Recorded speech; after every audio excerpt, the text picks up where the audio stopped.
ஒரு ரிட்டயர் ஆன ஒருத்தர் இருக்காரு. அப்ப வந்து அவங்க வேலையில இருந்த வரைக்கும் நெறைய ஒரு பெரிய பொசிஷன்ல இருக்கிறாங்க. அவங்க வந்து ரொம்ப பிஸியா இருந்தாங்க.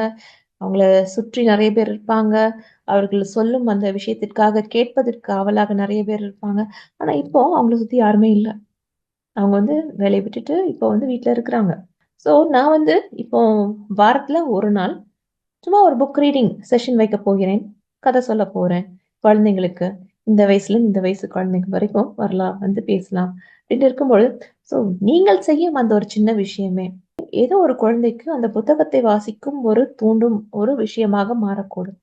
ஸோ நீங்கள் வந்து நினைக்கக்கூடிய அந்த, ஐயோ! நான் வந்து யாருக்கும் யூஸ்ஃபுல்லா இல்லையே அப்படிங்கிற விஷயத்த விட்டுவிட்டு, உங்களால இந்த சமூகத்துக்கு என்ன செய்ய முடியும்? அது சின்ன விஷயமாக இருந்தாலும் சரி. எப்படி நாம் வந்து ஒரு மாற்றத்தை கொண்டு வர முடியும்?